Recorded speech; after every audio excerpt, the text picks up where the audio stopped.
Capítulo 2, parte A. Mendigos do castelo ou príncipe do palácio, sofrendo a perda. Nos meses seguintes ao meu encontro com Nancy, descobri que as raízes da mentalidade escrava poderiam ser rastreadas por todo o caminho de volta à minha concepção. As circunstâncias do meu nascimento e da minha educação me levaram a acreditar em mentiras sobre mim mesmo, que afastaram da realidade da minha identidade em Cristo. Minha mãe liderava os líderes de torcida de ensino médio e meu pai era estrela dentre os jogadores de futebol quando eles se apaixonaram um pelo outro. Foi um caso de amor, um conto de fadas, até que minha mãe ficou grávida de mim fora do casamento.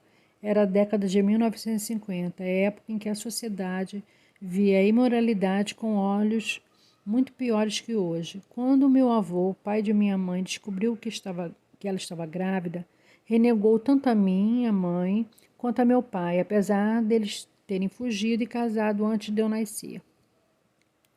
Um ano depois, meu pai surpreendeu meu avô surgindo na porta dos fundos de casa.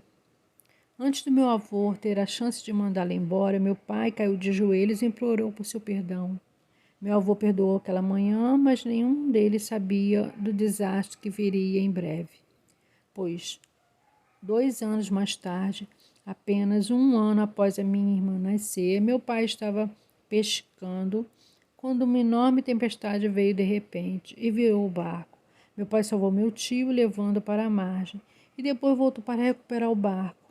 Ele nunca mais voltou. Meu pai se afogou naquela noite tempestuosa de 1958. Naquela mesma noite, uma equipe de busca e salvamento foi organizada para encontrar meu pai. Por volta da meia-noite, meu avô o retirou da parte inferior da represa de Anderson. A minha vida e a vida da minha família foram mudados para sempre. A morte do meu pai criou um profundo sentimento de perda e de medo, abandono em minha alma. Logicamente, crianças de 3 anos de idade não entendem qual o significado da palavra morte. Tudo que sabia era que tinha ido embora e que temia que minha mãe viesse a ser a próxima vida, a próxima. Por muitos anos depois disso, levantava-me várias vezes ao longo da noite e andava até o quarto da minha mãe, verificando se ela ainda estava lá.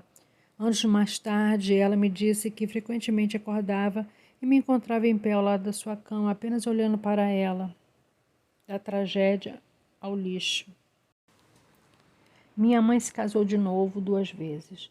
O nosso primeiro padrasto entrou em nossas vidas quando eu tinha 5 anos de idade. Ele deixou claro que minha irmã e eu, para ele, não significava nada. Casou-se com minha mãe e nós éramos apenas a bagagem que veio junto com o prêmio. Para piorar a situação, ele era um alcoólatra violento. A brutalidade tornou-se um modo de vida para nós. As regras de casa para a sobrevivência eram calem a boca e fiquem fora do caminho. Meu padrasto costumava dizer: crianças são para serem vistas, não ouvidas. Seu ponto era claro: você não é importante. Ninguém se preocupa com você e ninguém dá a mínima para o que você pensa. Mesmo quando ficávamos fora de problema, ainda não sabíamos que tipo de humor ele estaria. Uma vez, enquanto estava bêbado, ele me segurou com a mão, puxou minha calça para baixo e começou a me bater com a fivela do cinto. O sangue começou a correr por ambas as minhas pernas. Minha mãe, gritando e chorando, finalmente conseguiu me levar para longe dele. Além de ser fisicamente abusivo, meu padrasto parecia ter uma agenda para nos livrar de todas as nossas memórias de meu pai. Ele era muito ciumento em relação ao amor da minha mãe e vinha nos atormentar quando ela nos mostrava qualquer carinho. Destruiu todos os pertences do nosso pai e nos proibia de ver qualquer um dos nossos parentes relacionado ao meu pai. Olhando para trás, posso ver que o diabo estava usando para destruir nossa identidade. Minha mãe finalmente se divorciou dele quando tinha 13 anos de idade. Quando eu tinha 15 anos, minha mãe voltou a se casar novamente. Miseravelmente, as regras da casa permaneceram as mesmas. A violência continuava e a sobrevivência dependia de que todos nós, as crianças, nos tornássemos invisíveis e permanecêssemos imperceptíveis. Infelizmente, sei que o que experimentei ao crescer é muito comum. As circunstâncias podem ser diferentes, mas aqueles de nós que experimentam o abandono e o abuso em nossa juventude, mesmo que isso tenha sido simplesmente o ter nascido de forma prematura, como eu fui, interiorizamos a mensagem de que somos vergonhosos, não desejados e insignificantes.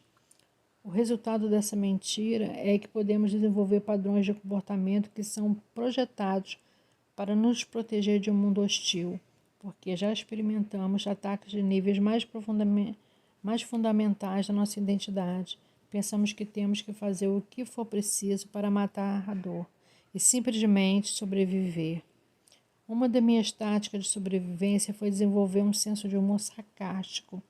Meu humor girava em torno de trazer as pessoas para baixo e fazer com que se sentissem estúpidas e se sentissem mal, mas inconscientemente pensava que destruir a autoestima das outras pessoas me ajudaria a me sentir melhor comigo mesmo. Eu brincava com as pessoas sobre a sua deficiência, pensando que estava apenas sendo engraçado, mas cada riso custava alguém um pedaço de seu coração. Mesmo tendo encontrado Cristo aos 18 anos, passaram-se muitos anos antes que eu começasse a tratar a minha baixa autoestima. Como resultado, meu comportamento continuou e eu ainda não tinha ideia do quanto estava devastando as pessoas com meu humor.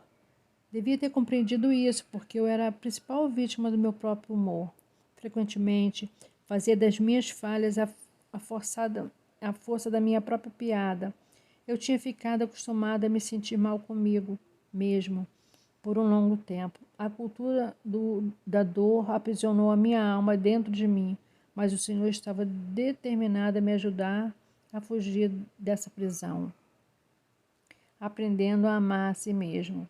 Quando Nancy me confrontou sobre os danos que meu humor estava causando, percebi que não era apenas uma chamada para despertar para o fato de que eu estava machucando as pessoas. A maior revelação para mim foi a de que as pessoas valorizavam o que eu tinha a dizer. Sempre acreditei no que meu padrasto tinha falado para mim. As pessoas realmente não se importavam com o que eu pensava ou dizia. A constatação de que eu tinha valor iniciou o processo de desenraizamento das mentiras a meu respeito nas quais acreditava e me ajudou a descobrir quem eu era realmente. Deus havia me chamado de príncipe e percebi que o encontro com Nancy e a interação que tive com o Senhor seria apenas o primeiro de muitos passos que Deus usaria para me levar para fora da minha prisão e para dentro do seu palácio. Eu tive outro encontro cerca de um ano mais tarde, que se tornou o próximo para minha jornada para fora da escravidão. Tudo começou em uma noite fria de inverno de um domingo de dezembro. Cheguei atrasada à igreja e quando abri a porta da frente do edifício, o vento quase arrancou a porta de suas dobradiças. A reunião de oração já estava em andamento quando entrei no local. Cerca de 100 pessoas estavam orando apaixonadamente, por isso tentei me mover sem fazer barulho, de modo a não perturbar a reunião. Ao que passei pela porta, Bill, nosso líder sênior, cumprimentou-me. Ele tinha o sorriso mais estranho de todos no rosto. Ele me entregou algo que estava dobrado ao meio. Fiquei confuso com a sua expressão enquanto olhava para o pedaço de papel. Finalmente, percebi que era um cheque. Mas meus olhos incrédulos lutavam para comunicar um montante no meu cérebro. Enquanto ficava claro para mim, comecei a gritar. Alguém acabou de dar 3.000 dólares. Ei, pessoal, alguém acabou de me dar 3.000 dólares. Bill, rindo histericamente, disse, é melhor você olhar para o cheque novamente. Olhei para o cheque de novo e percebi que ele estava de fato escrito 30.000 dólares. Eu quase desmaiei. Comecei a soltar para cima e para baixo, gritando. 30.000 dólares, alguém me deu 30.000 dólares. Estava tão atordoado que durante vários minutos mal podia falar. Olhei para a assinatura e percebi que nem sabia quem era a pessoa que tinha me dado o dinheiro. Este mistério definitivamente engrossava o enredo e trazia mais entusiasmo. Muitos dias passaram antes de eu finalmente descobrir a identidade do homem benevolente. Ele era um novo em nosso círculo de comunhão e tinha participado de uma classe em que eu tinha ensinado anteriormente, naquele mesmo ano. Uma noite, enquanto orava, ele sentiu o Senhor dizer para me dar parte de sua herança. Escrevi-lhe um cartão para expressar minha gratidão, mas uma coisa mais estranha aconteceu em seguida. Evitei esse homem completamente durante vários meses, depois de ter me dado esse presente inacreditável. Primeiramente, o que eu estava fazendo não era tão óbvio, mas, com o passar do tempo, tornou-se mais evidente. Eu o via em uma determinada sala da igreja e virava e andava em outra direção. Em uma ocasião, corri para o banheiro dos homens, perguntando-me se conseguia chegar lá a tempo. E assim que entrei no banheiro, notei que ele estava lá. Ele estava de costas para mim e não tinha me visto, então eu corri para fora. Tive que correr todo o caminho até o outro lado do edifício para encontrar outro banheiro. Enquanto estava correndo ao redor do prédio, um pensamento me ocorreu. Algo está errado comigo. Eu realmente não tinha a menor ideia de que porque estava me comportando de forma estranha, e isso me incomodou. Quando eu fui para a cama naquela noite, eu não consegui dormir. Estava frio e escuro e o vento estava uivando. Parecia que eu estava lá desde sempre. Fiquei olhando para o relógio, esperando o dia amanhecer, me mexendo, me virando e ponderando sobre por que Deus está me comportando de modo tão peculiar.